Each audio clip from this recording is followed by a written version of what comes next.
विश्वनाथं जगन्नाथनाथं सदानन्दभाजं भवद्भव्यभूतेश्वरं भूतनाथं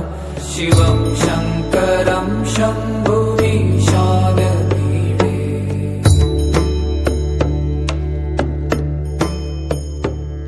गले रुण्डमालं तनौ सर्पजालं महाकालकालं गणेशादिपालं जटाजूटगङ्गोत्तरङ्गैर्विशालं शिवं शङ्करं शम्भुमीशानमीडे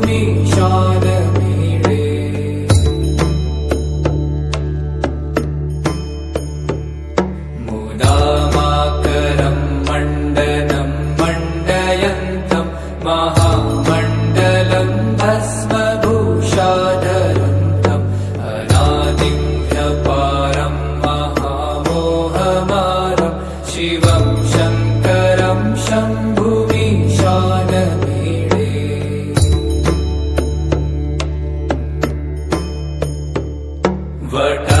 वटाधूनिवासं महाटाटहासं महापापनाशं सदा सुप्रकाशं गिरीशं गणेशं सुरेशं महेशं शिवं शङ्करं शम्भुमीशानमीडे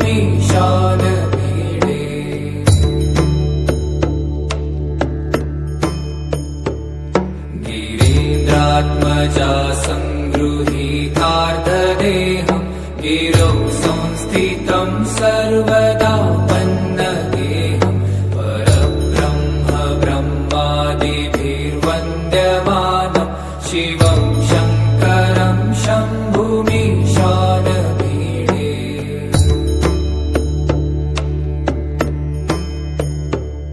कपालं त्रिशूलं कराभ्यां दधानं पदाम्भोजनं रायकामं ददानं बलिवर्धमानं सुराणां प्रधानं शिवं शङ्करं शम्भुमीशानमीडे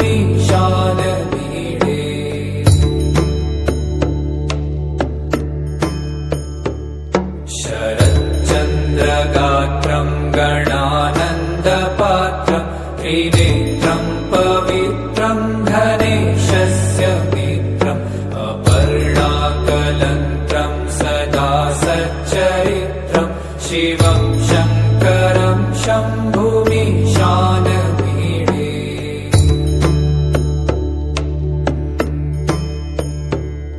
हरं सर्पहारं चिताभूविहारं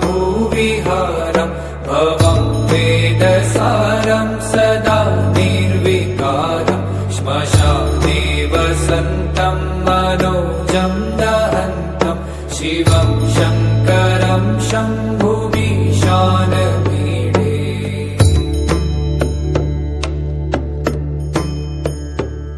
स्वयं यः प्रभाते नरशूलपाणि पठेत् स्तोत्ररत्नं त्विह प्राप्य रत्नं सुपुत्रं सुधान्यं सुमित्रं कलत्रं विचित्रैस्य माराध्य मोक्षं प्रयाति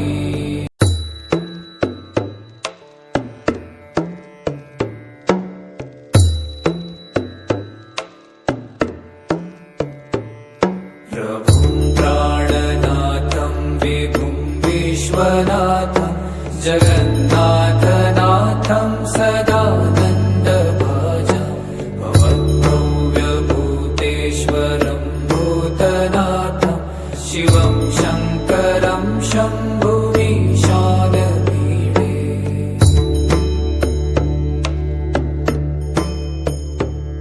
गले रुण्डमालं तनौ सर्पजालं महाकालकालं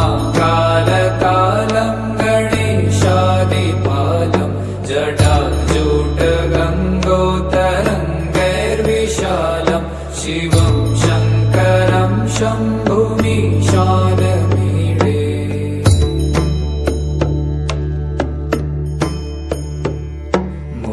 मुदामाकरं मण्डनं मण्डयन्तं महा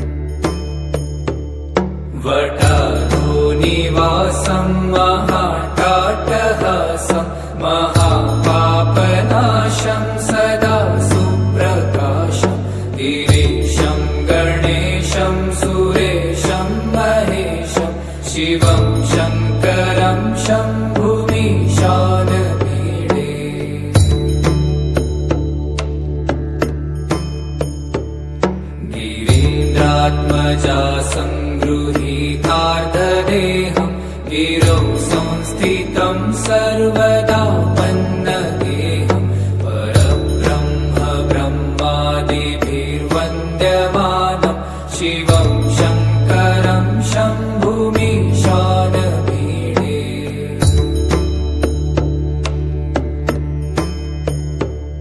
कपालं त्रिशूलं कराभ्यां दधानं पदाम्भोजनं रायकामं ददानं बलिवर्धमानं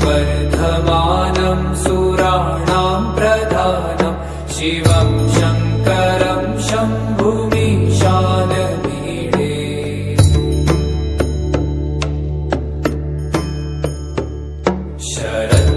शरच्चन्द्रगात्रं गणानन्दपात्रं त्रिनेत्रं पवित्रं धनेशस्य मित्रम् अपर्णाकलन्त्रं सदा सच्चरित्रं शिवं शङ्करं शम्भुमीशानमीडे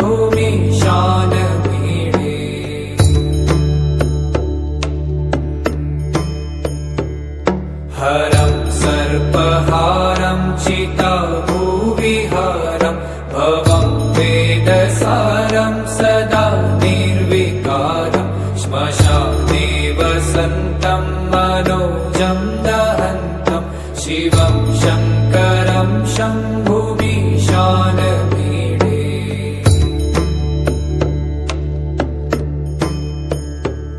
स्वयं यः प्रभाते नरशूलपाणि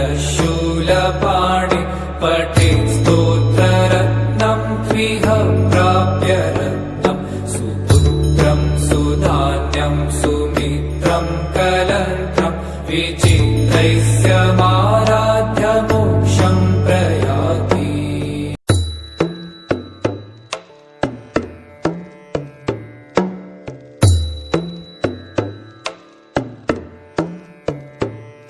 प्रभुं प्राणनाथं विभुं विश्वनाथं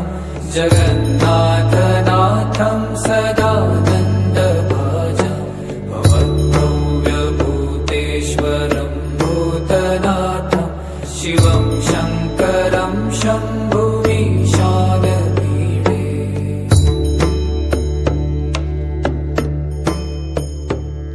गले रुण्डमालं तनौ सर्पजालं महाकालकालं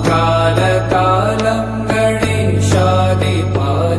जटाजूटगङ्गोत्तरङ्गैर्विशालं शिवं शङ्करं शम्भुमीशानमीडे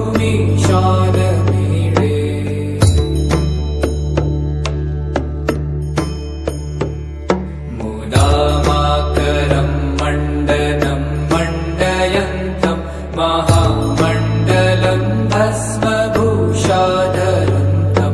अनादिं ह्यपारं महामोहमारं शिवं शङ्करं शम्भुमीशानमीडे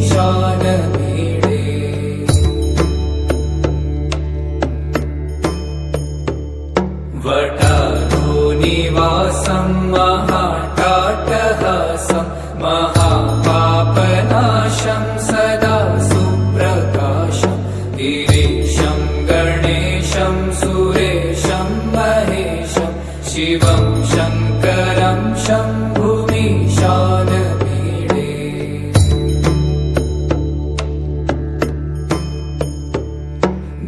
गिरीन्द्रात्मजा सङ्गृहीतार्धदेहं गिरौ संस्थितं सर्वदा पन्नगेहं परब्रह्म ब्रह्मादिभिर्वन्द्यमानं शिवं शङ्करं शम्भुमीशानमीडे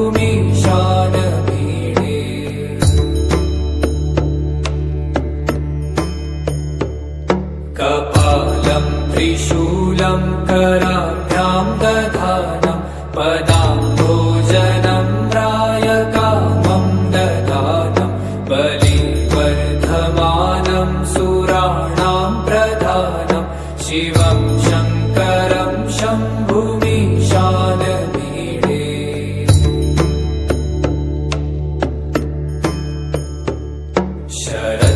शरच्चन्द्रगात्रं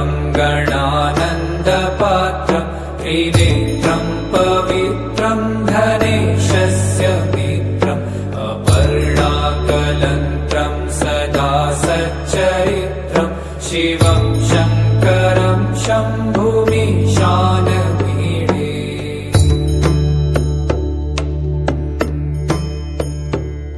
हरं सर्पहारं चिताभूविहारं भवं वेदसारं सदा निर्विकारं श्मशाने वसन्तं मनोजं दहन्तं शिवं शङ्करं शम्भुमीशानमीडे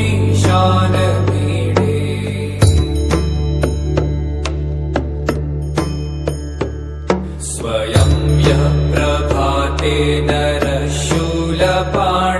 पठे स्तोत्ररत्नं त्विह प्राप्य रत्नं सुपुत्रं सुधान्यं सुमित्रं कलत्रं विचित्रैस्य माराध्य मोक्षं प्रयाति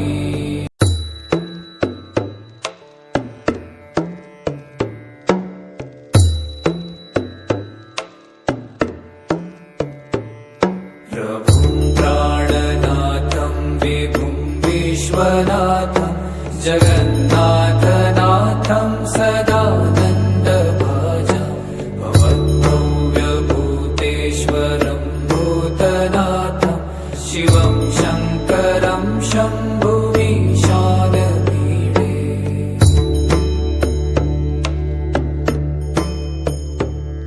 गले रुण्डमालं तनौ सर्पजालं महाकालकालं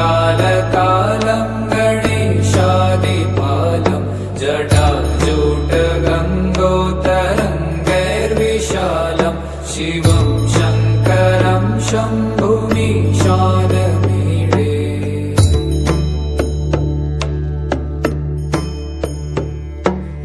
मुदामाकरं मण्डनं मण्डयन्तं महामण्डलं भस्मभूषाधरन्तम् अनादिं ह्यपारं महामोहमारं शिवं शङ्करं शम्भुमीशानमीडे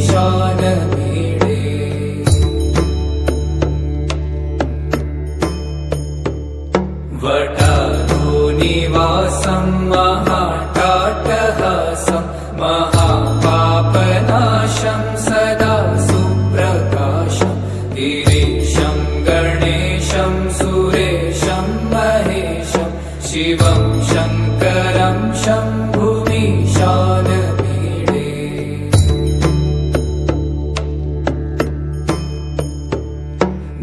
गिरीन्द्रात्मजा सङ्गृहीतार्धदेहं गिरौ संस्थितं सर्वदा पन्नगेहं परब्रह्म ब्रह्मादिभिर्वन्द्यमानं शिवं शङ्करं शम्भुमीशानमीडे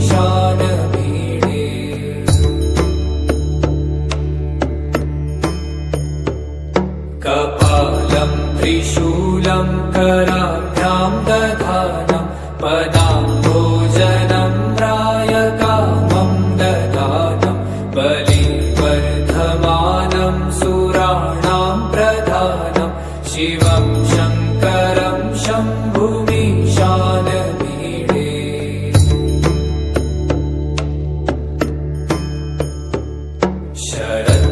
शरच्चन्द्रगात्रं गणानन्दपात्रं त्रिनेत्रं पवित्रं धनेशस्य मित्रम् अपर्णाकलन्त्रं सदा सच्चरित्रं शिवं शङ्करं शम्भुमीशानमीडे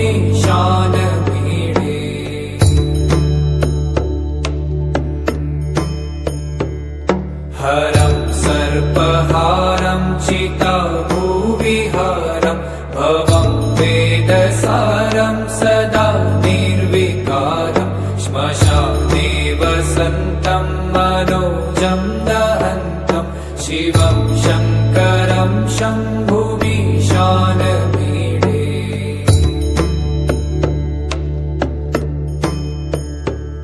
स्वयं यः प्रभाते नरशूलपाणि पठे स्तोत्ररत्नं त्विह प्राप्य रत्नं सुपुत्रं सुधान्यं सुमित्रं कलत्रं विचित्र विचित्रैस्यमाराध्य मोक्षं प्रयाति।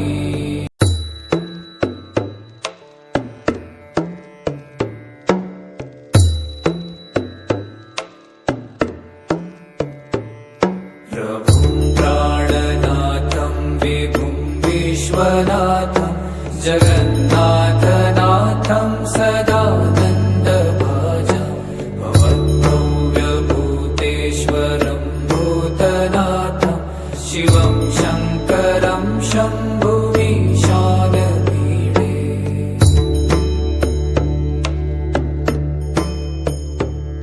गले रुण्डमालं तनौ सर्पजालं महाकालकालं गणेशादिपालं जटाजूटगङ्गोत्तरङ्गैर्विशालं शिवं शङ्करं शम्भुमीशानमीडे।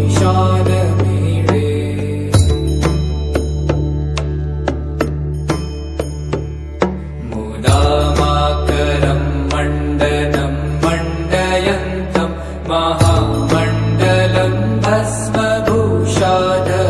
तं अनादिं ह्यपारं महामोहमारं शिवं शङ्करं शम्भुमीशानमीडे।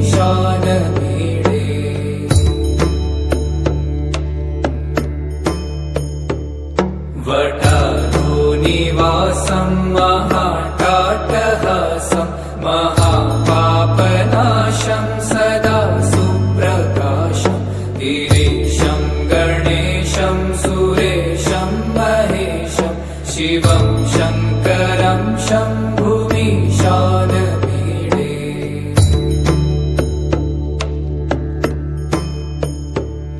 गिरीन्द्रात्मजा सङ्गृहीतार्धदेहं गिरौ संस्थितं सर्वदा पन्नगेहं परब्रह्म ब्रह्मादिभिर्वन्द्यमानं शिवं शङ्करं शम्भुमीशानमीडे।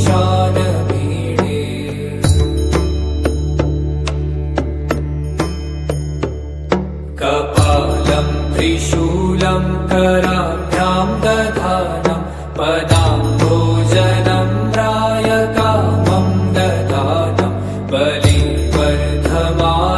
सुराणां प्रधानं शिवं शङ्करं शम्भुमीशानमीडे।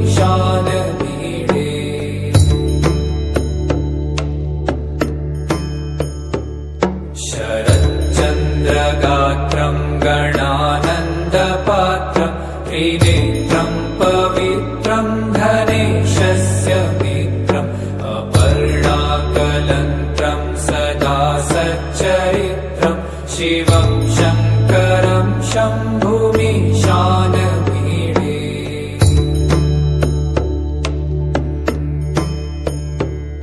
हरं सर्पहारं चिताभूविहारं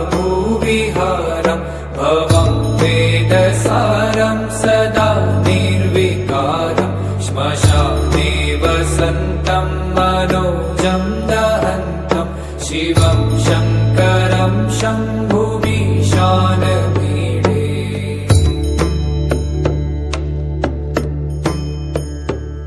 स्वयं यः प्रभाते नरशूलपाणि पठेत् स्तोत्ररत्नं त्विह प्राप्य रत्नं सुपुत्रं सुधान्यं सुमित्रं कलत्रं विचित्रैस्यमारा